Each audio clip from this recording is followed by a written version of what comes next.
Assalamualaikum warahmatullahi wabarakatuh.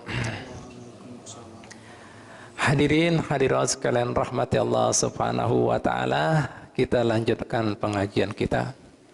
Alhamdulillah, tuntung sudah kita membahas permasalahan masalah sunnah dalam sembahyang. Bahkan alhamdulillah sudah kita kaji, kita pelajari secara lengkap dan tuntas insyaallah, mulai sunnah-sunnah sebelum sembahyang, ketika dalam sembahyang, hingga kemudian tuntung sembahyang. Wayah ini lawannya sunnah adalah makruh. Wayah ini kita akan bahas makruh-makruhnya di dalam sembahyang. Kita insya Allah akan kita bahas juga tuntas. Artinya makruh di sini dijadikan bagi 4. Ada pian yang dimakruhkan sembahyang dilihat daripada tempatnya, di mana saja pian dimakruhkan sembahyang. 1. Yang kedua, ada makruh berkaitan dengan keadaan orang yang sembahyang. Apabila seorang yang sembahyang dianggap hukumnya makruh. Yang ketiga, yaitu orang yang makruh dilihat daripada berlawanan dengan kemudian yang lainnya sunnah-sunnah atau meninggalkan sunnah-sunnah. Apa saja itu? Yang terakhir, yaitu makruh dilihat daripada gaweannya. Jadi ada 4. Ya. Makruh-makruh ya di dalam kita melakukan ibadah sembahyang, mulai dari tempat dan kemudian dari perbuatannya. Ya, kita langsung aja masuk di yang pertama. Sebelum kita menjelaskan masalah makruh, ingat ibu bapak sekalian rahmatullah ta'ala, jangan meremehkan dengan hal yang makruh. Memang pian kan sudah tahu mungkin sunnah itu sesuatu yang apabila digawai dapat pahala, apabila ditinggalkan kada berdosa. Kebalikannya makruh, digawai kada apa-apa, kada berdosa, tapi mun pian tinggalkan dapat pahala. Nah, itu secara umum pengertian antara makruh lawan sunnah. Ya, kenapa kemudian makruh digawai kada apa-apa, kada berdosa? Karena itu kada ada kaitan dengan haknya Allah. Mun kemudian dengan hak Allah Ta'ala, sesuatu yang dilarang pian gawe dosa, haram. Nah, ini haknya Nabi, gawean Nabi, kesenangan Nabi. Nah, jadi pian tahulah yang kedua arti makruh. Jadi makruh itu sunnah, itu kan yang disukai Nabi, dicintai Nabi. Jadi makruh itu sesuatu yang kada disukai Nabi. Bahasa kasarnya dibenci Nabi. Wah, kada dosa, tapi kada disukai Nabi. La ilaha illallah. Nah, berkaitan dengan kemudian masalah sunnah dan makruh, ada sebuah hadis sahih daripada baginda Muhammad Nabi sallallahu alaihi wasallam. Jadi hadis ini menjelaskan kayak apa seseorang supaya menjadi seorang wali. Nah, ini hadis ini dimulai lawan Allah Subhanahu wa taala, ya, melalui lisan Nabi kita Muhammad sallallahu alaihi wasallam. Allah Taala berfirman dalam hadis qudsi seperti ini. Man adali waliyan faqad adantu bil harbi. Siapa saja yang mengganggu aku punya wali, aku izinkan genderang perang lawan inya. Perang aku lawan inya. Oh, daripada Allah Ta'ala cintanya, sukanya dengan seorang wali. Ini firman Allah Ta'ala dimulai, nah, daripada cintanya, sukanya Allah Ta'ala seorang wali. Baru limbah itu Allah Ta'ala menjelaskan kayak apa orang jadi wali. Yang pertama, seorang wali itu, jar Allah Ta'ala dalam hadis qudsi tadi, tidak ada sesuatu daripada hambaku yang hendak berparak dekan lawan aku, kecuali apa? Mimaftaratu alaih, kecuali inya sudah menggawi apa-apa yang aku fardukan. Artinya apa? Apa-apa yang aku wajibkan. Jadi modal seorang wali yang pertama apa? Menggawai perintah Allah yang sudah diwajibkan, yang sudah difardukan. Jadi mun ada seorang mengaku wali kada sembahyang, seorang kemudian ada orang mengaku wali kada puasaan, seorang wali baru sudah mampu kada mengeluarkan zakat, seorang wali kada berhaji, wali palsu, wali korek. Nah, wala itu bukan wali. Nah, ada. Ini Allah Ta'ala yang mengatakan. Nah, ada. Seorang hambaku yang hendak mendekatkan diri aku, mendekatkan diri aku, yang aku sayang kecuali inya menggawe sesuatu yang kufardukan. Ini modal hak Allah Ta'ala sebagai wujud kita patuh tunduk lawan sidin. Sebagai seorang hamba. Nah, selanjutnya Allah Ta'ala menjelaskan kayak apa jadi wali. Nah, itu hak Allah Ta'ala mutlak. Supaya ada dekat spesial di mata Allah Ta'ala, ada di hati Allah Ta'ala. Jadi Allah Ta'ala lanjutkan, wala yazalu abdi yataqarrabu ilayya binawafil. Terus menerus hambaku ini memarahkan diri, ya, lawan aku binawafil. Dengan apa artinya nawafil? Yaitu yang disunnahkan. Menggawe apa-apa yang baik daripada apa? Sunnah baginda Muhammad sallallahu alaihi wasallam, manusia paling mengenal Allah. Manusia yang paling dicinta Allah. Manusia yang memenuhi hak-hak Allah. Manusia yang sebujur-bujur sempurna meninggalkan Allah Ta'ala, yaitu baginda Muhammad SAW. Nah, dia mendekati aku dengan sesuatu yang sunnah, yang digawe daripada kekasihku Muhammad SAW, yang paling mengenal aku, yang paling aku cintai, dan aku jadikan sebagai uswatun hasanah buat hamba-hambaku. Nah, terus menerus dia mendekati aku dengan sunnah-sunnah dia. Apa yang Allah Ta'ala? Lanjutnya, hatta uhibbahu, sampai aku cinta, jatuh cinta lawan hambaku ini. Nah, gimana kalau Allah sana cinta lawan hambanya?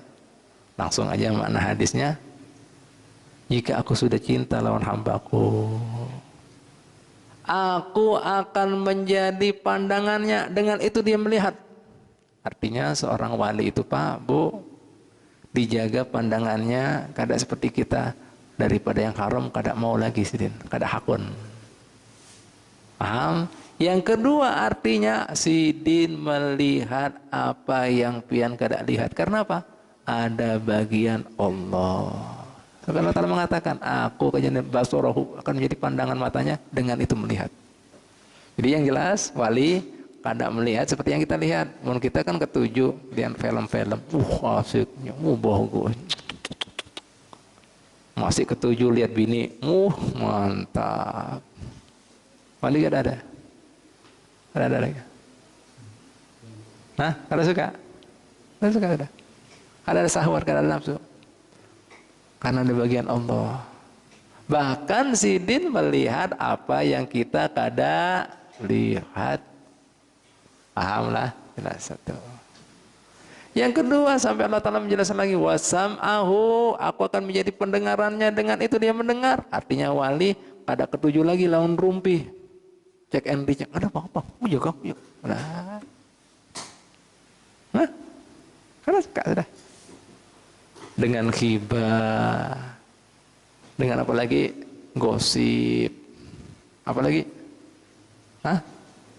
adu domba, nah karena suka apa itu, ada. Dan yang kedua apa lagi? Ya, sidin mendengar sesuatu yang kita kada mendengar. Pahamlah? Jelaslah? Nah, ini tadi Pak. Sampai kemudian Allah Ta'ala mengatakan, aku akan jadi bagian tangannya, dengan itu dia akan melakukan sesuatu. Artinya apa? Tangannya wali bebas daripada yang haram. Yang kedua apa lagi? Tangannya ini mustajab. Hendak kemudian menggawe apa-apa jadi kabul. Misalnya orang sakit dijawab sembuh.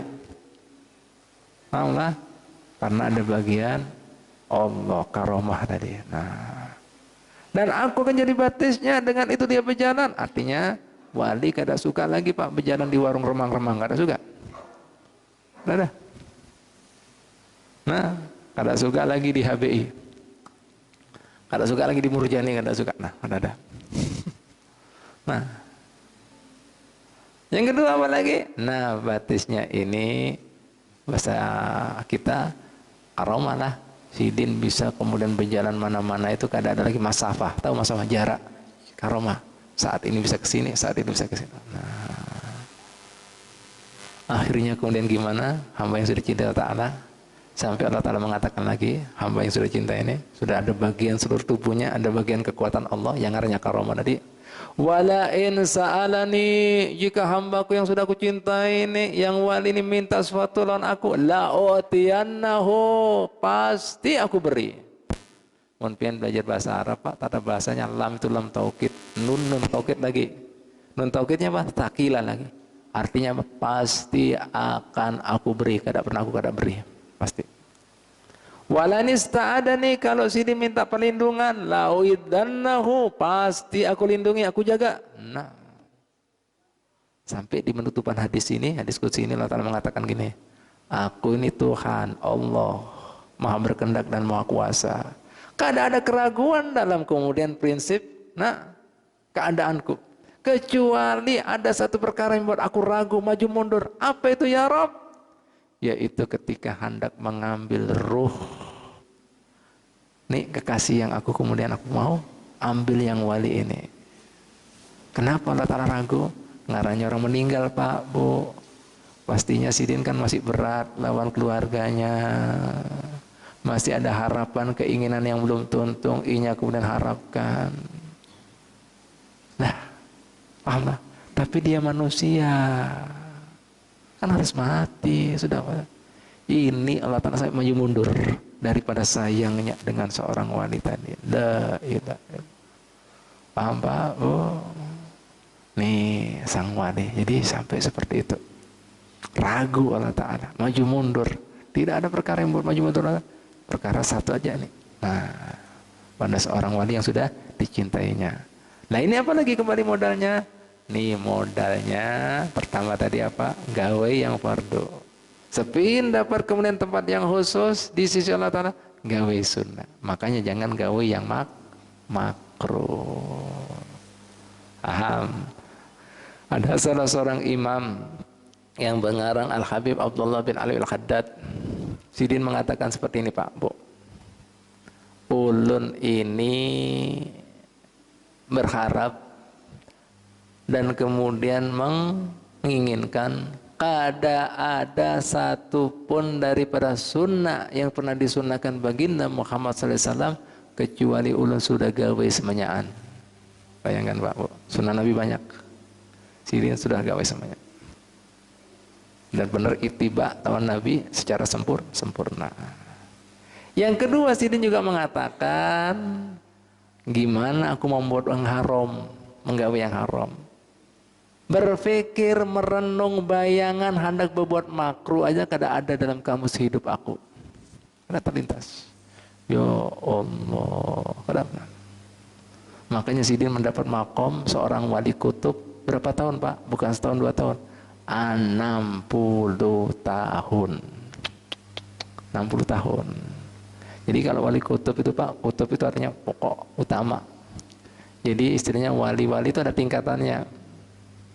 Ya ibarat kata ya seperti dalam dunia militer ada prajurit, ada kopral, naik lagi sirsan, sampai kemudian macam-macam. Nah, ini jenderal. Jenderal bukan cuma jenderal, panglima TNI. Nah, itu kutub. Udah semuanya dipegang. Itu berat itu Pak, Bu. Karena apa? Menjadi perwalian daripada semua keberadaan makhluk Allah Ta'ala. Jadi khilafahnya, pewalinya Nabi Muhammad SAW di muka bumi ini. Berat itu. Nah ini, Sidin sampai menjadi seorang wali seperti itu 60 tahun. La ilaha illallah. Berkat apa? Sidin kada pernah lepas lawan baginda Muhammad SAW. Sampai ada salah seorang di antara mereka yang namanya Abu Bakar bin Abdullah Al-Attas, gurunya Ali bin Muhammad Al-Habsyi. Sidin sampai mengatakan seperti ini. Lau ghaba anni Rasulullah sallallahu alaihi wasallam lahdatan mattaqattu nafsi minal muslimin. Jika sesaat aja hilang baginda Muhammad SAW dalam kehidupanku, ulun kada menganggap diri ulun ini orang muslim, orang beriman. Tahu artinya Bian? Jika hilang baginda Muhammad SAW sekejap aja, setumat aja dalam hidup ulun, ulun kada menganggap diri ulun orang beriman, orang Islam. Artinya apa Pak, Bu? Sidin itu gerak-geriknya pasti ada tuntunan Nabi. Pandernya ada tuntunan Nabi. Diamnya ada tuntunan Nabi. Masuk rumahnya, keluar rumahnya, semua ada Nabi. Hendak goreng, bangun goreng, memandang orang, semua sunnah Nabi. Jika Sidin kemudian mengatakan kada ada sunnah Nabi, belum kada beriman. Subhanallah. Kita siapa yang ada dalam hidup kita?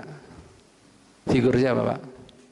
Nah, kena Maradona, kena Valentino Rossi, nah, artis kak, penyanyi kak, pemain bola, nah, Sidin kayak itu.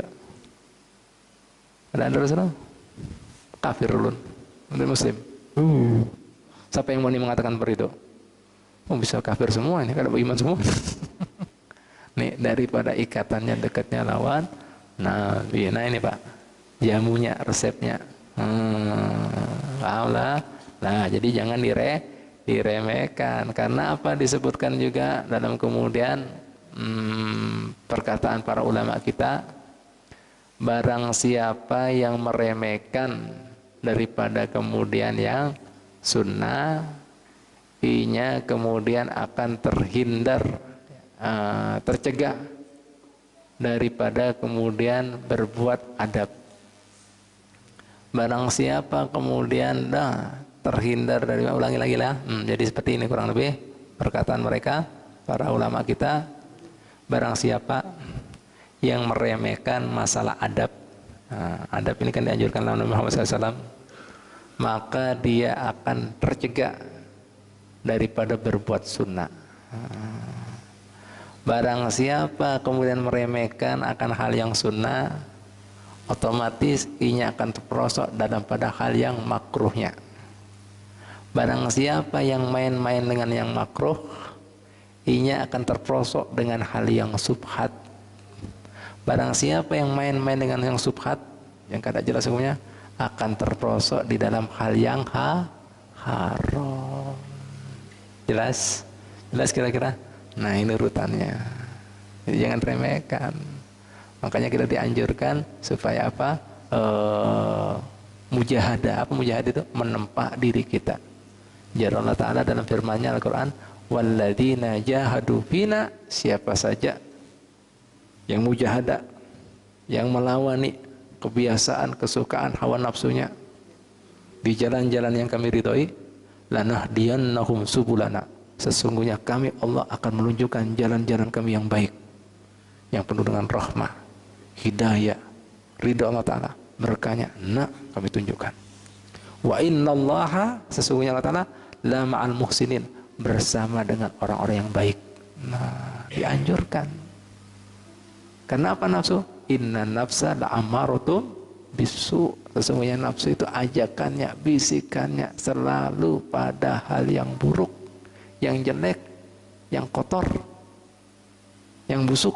Nah, jelas nah.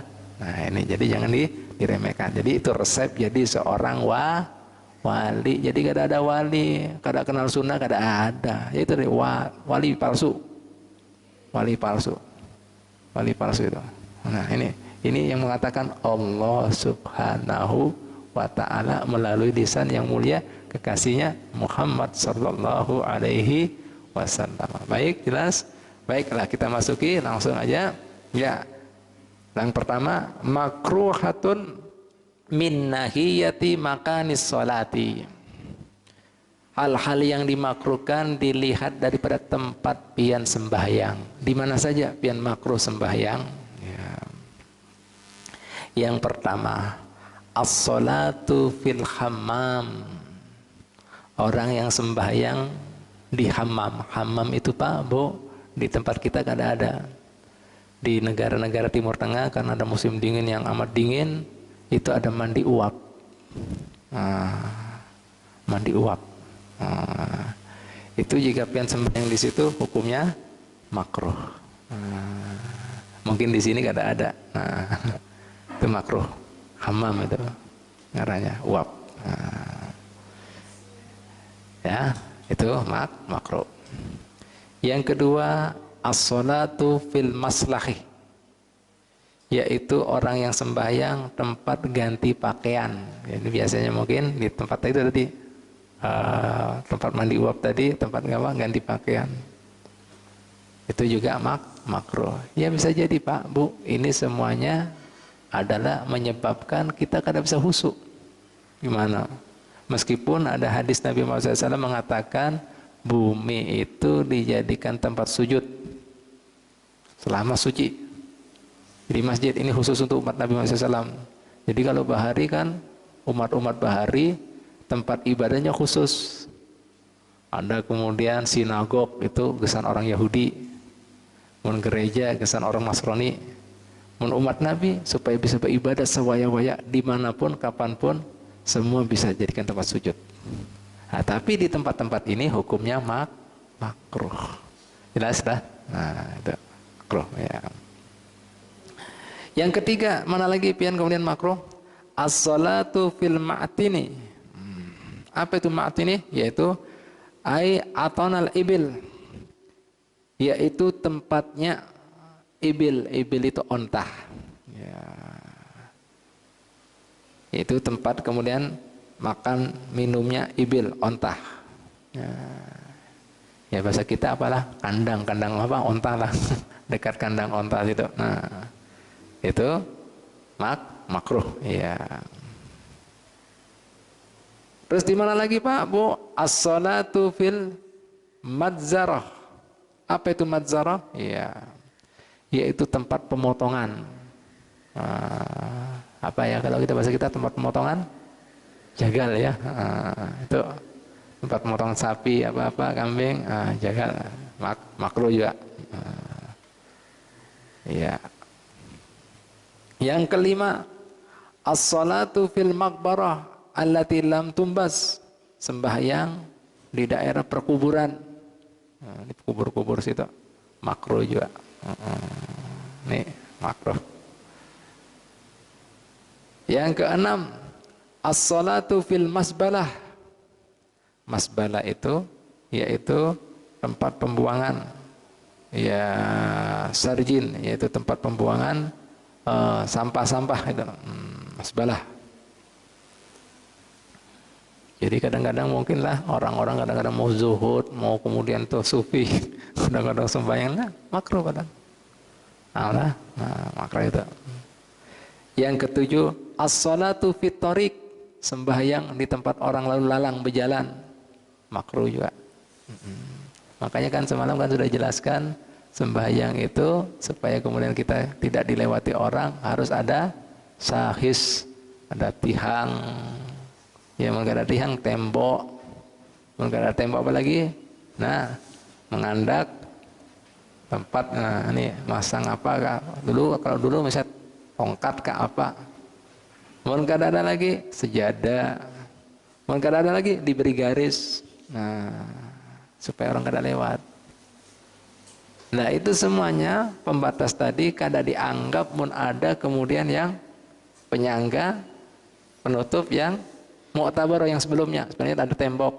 Pian sembahyang di tiang. Kada boleh tembok dulu. Tiang kayak apa? Ini banyak orang kadang-kadang sembahyang tengah-tengah itu. Nah, mungkin ada sudah hibak orang, cari apa lagi? Nah, ini menghendak sesuatu diandak. Nah, misalnya tas ke apa kan? Nah, didirikan. Kan ada lagi, misalnya apa lagi? Nah, baru sejadah. Nah, saat itu ketika pian sudah pasang tadi, disunahkan jika ada orang lewat pian boleh melarang. Menghalau. Nah, paham? Jelas? Mun pian kemudian sembahyangan atas asal jalan kada disunahkan gini dan kada salah orang yang lewati. Mun kemudian sudah ada tembok pian lewati itu hukumnya makruh. Nah, kada boleh supaya orang kada khusyuk. Nah, ngerti lah itu supaya cari khusyuk. Ini kadang-kadang lu sedih. Orang kadang-kadang apa sembahyang tengah jalan, kada ngerti. Lalu di pintu lagi. Lawang. Makruh. Ya, makruh. Nah, dan kadang-kadang juga bingung, ada sebagian santri-santri jadinya mondok kok sembahyangnya kadang-kadang tengah jalan, tengah musola. Nah, kenapa ini? Apa mungkin pas kajian ini dilewati ya Pak, makruh sembahyang. Karena itu disunahkan, ya, disunahkan sampai itu digarisi, perlu, paham ya?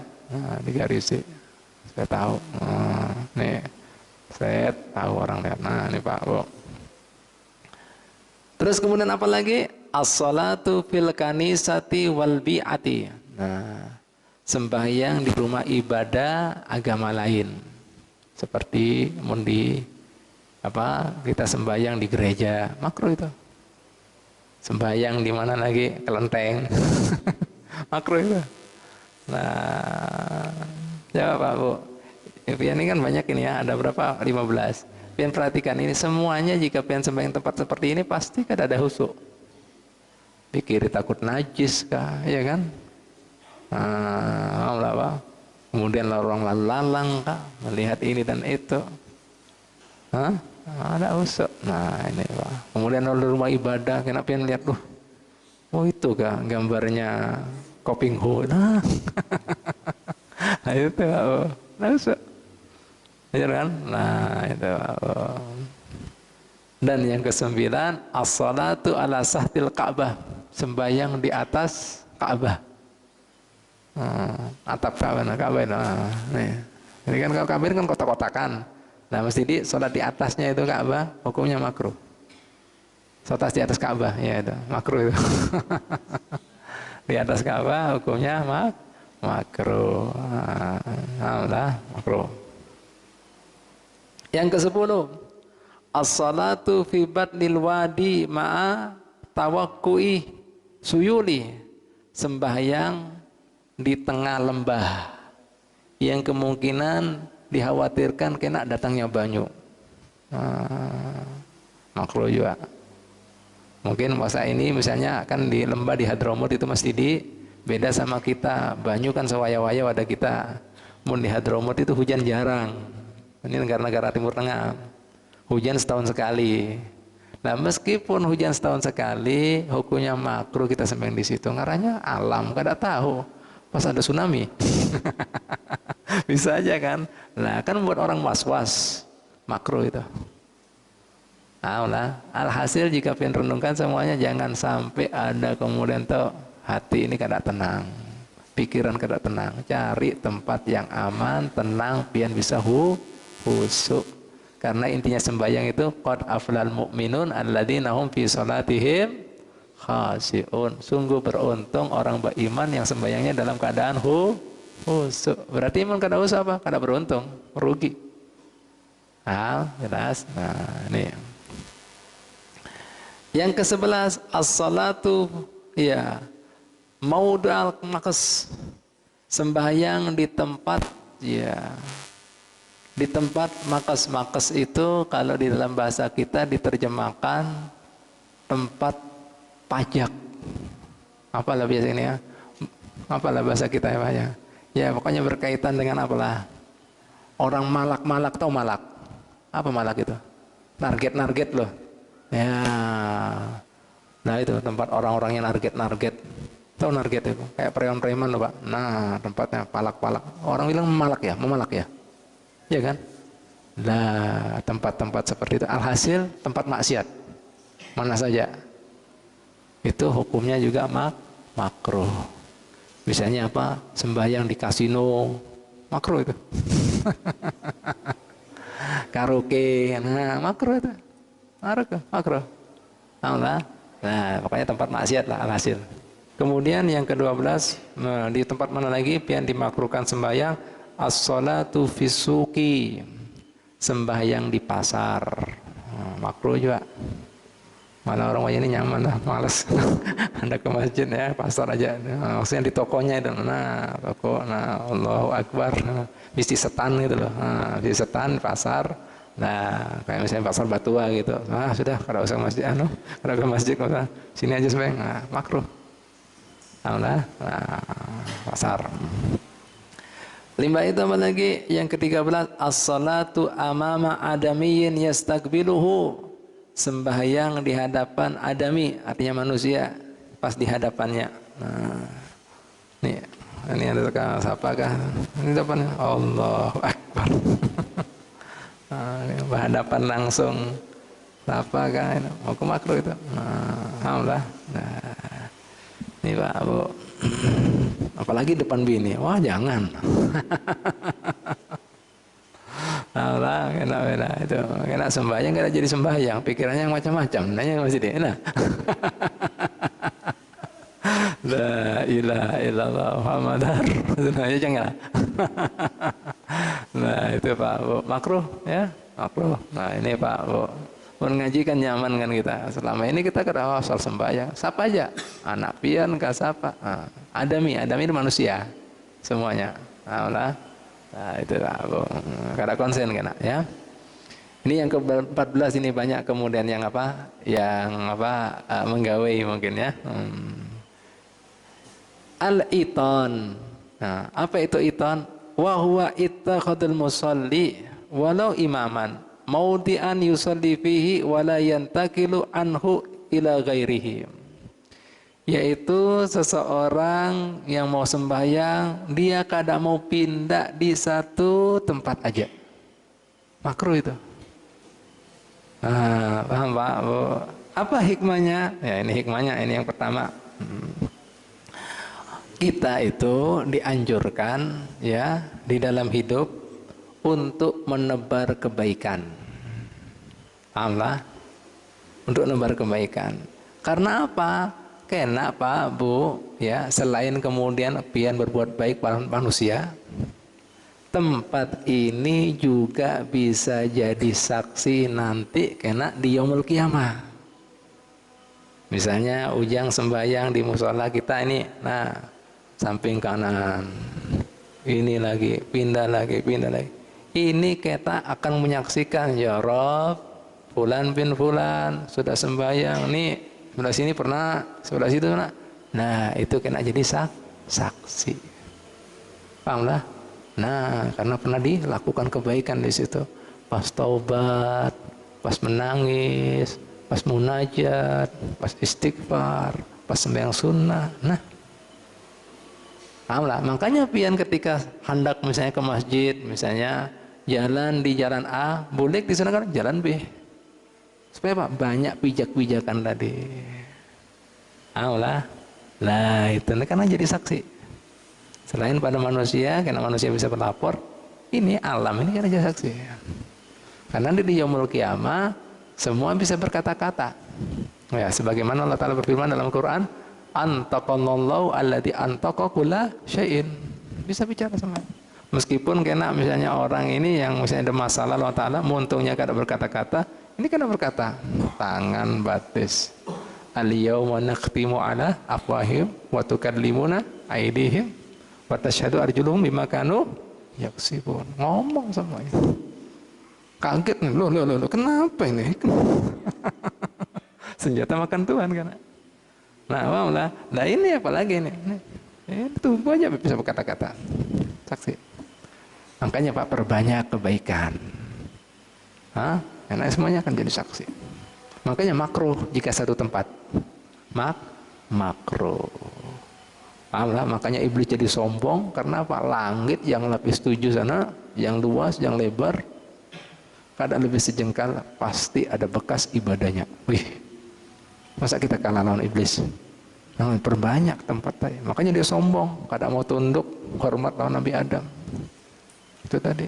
Ditambah lagi alim, menguasai alam malaikat. Nah, ada mau siapa ya? Nah, alhamdulillah jadi ujub. Nah, ini kembali lagi. Jadi satu tempat hukumnya makruh. Sebagian ulama yang kedua mengatakan kada makruh. Jadi lihat kondisi. Gimana ini Beb? Yang kedua ini kada makruh. Jika seorang tersebut, jika namanya manusia itu kan ada suasana hati. Alhamdulillah suasana hati. Nah misalnya anggap aja Mas Didi. Kadang-kadang Mas Didi ketujuh jika sembahyang itu ngerasa ada aura, tahu aura ya, suasana hati. Jadi tenang, teduh, nyaman. Jika kemudian sebelah kanan. Alhamdulillah. Nah ini enak sudah. Jadi bahasa kita apa? Hendak kemudian kenyamanan tadi, ketenangan tadi bisa khusyuk, bisa kemudian merasa hadir hati ini, bisa bujur-bujur kemudian munajat, bisa benar-benar kemudian apa lagi? nangis. Namun sudah rasanya seperti itu, lanjut aja kata apa. Karena kita intinya memang cari khusyuk. Justru mau coba-coba yang lain malah inya pulang. Nah. Nah itu Pak, makanya orang berjamaah dengan orang yang kada disukai hukumnya makruh juga. Orang berjamaah dengan orang fasik hukumnya makruh. Orang berjamaah dengan orang ahli bidah hukumnya makruh. Karena apa? Hati aku tahu kartunya ini pemain watak ini. Nah. Makruh. Begitu pula dengan tempat-tempat tadi. Jika suasana hati pian mengatakan, nah itu. Nah makanya Pak Bu, di Tarim itu ada Masjid Ba'alawi.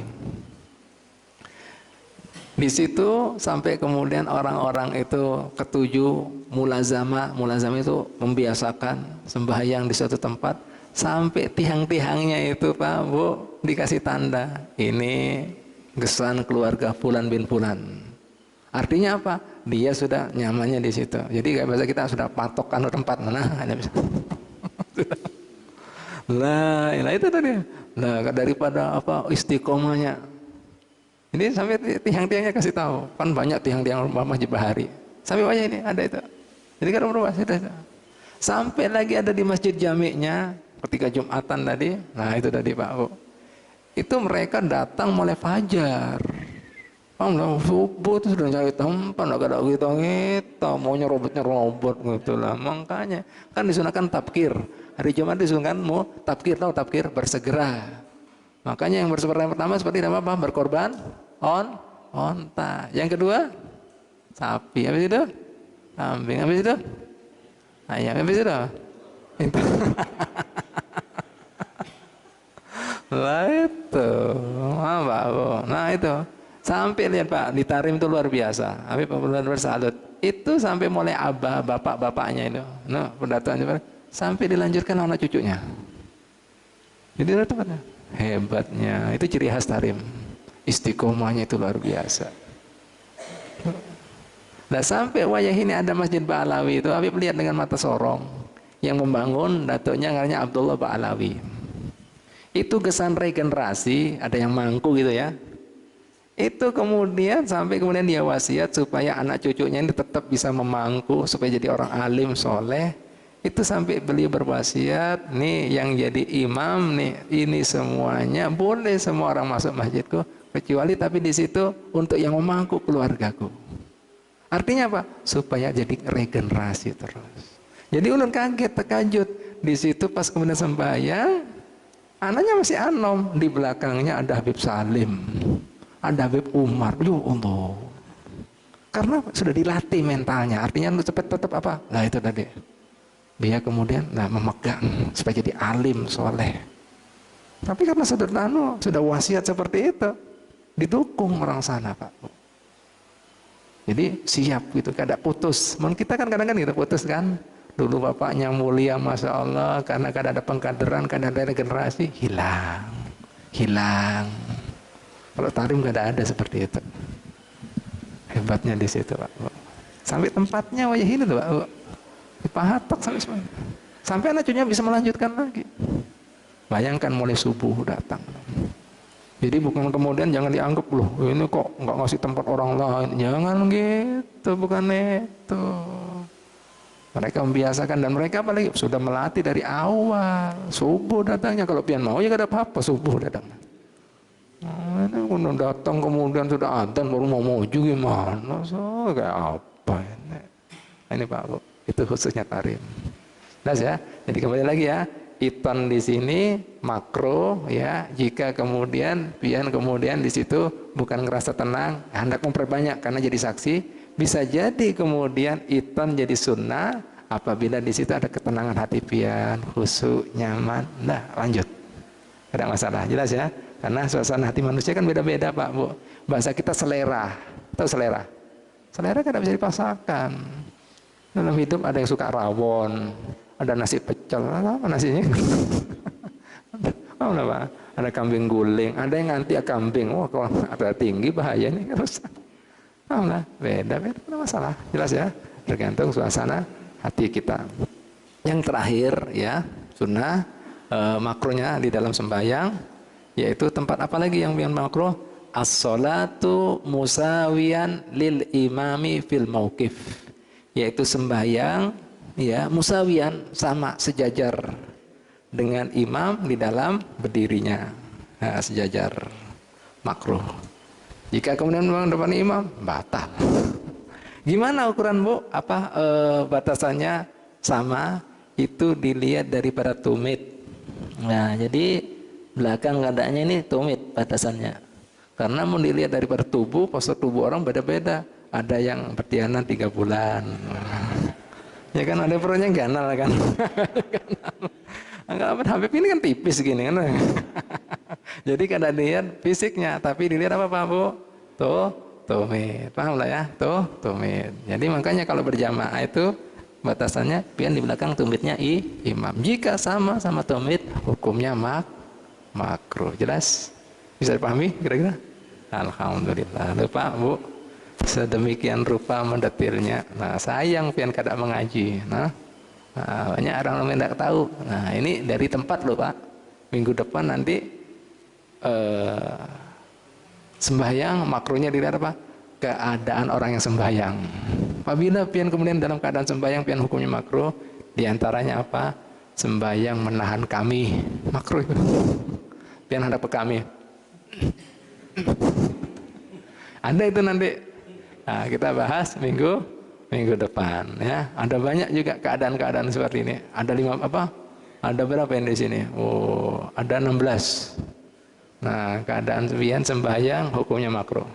Mau lah, tuh mendetilkan Pak Bu. Nah, kayak ini cuma ada di Nurul Iman insya Allah pengajian kayak ini. Kada ada tempat lain, khususnya Nurul Iman. Nah, pengajian mendetil semuanya, hikmahnya, rahasianya, apalagi syaratnya, rukunnya, pengertiannya kita bahas semuanya. Nah, kisah-kisahnya ada semuanya. Ya mungkin sampai sini. Insya Allah minggu depan kita lanjutkan makruh-makruhnya sembahyang dalam keadaan orang yang sembahyang itu sendiri. Kapan saja pian keadaan seperti apa aja yang pian dimakruhkan ketika pian sembahyang, insya Allah kita kaji minggu dudi.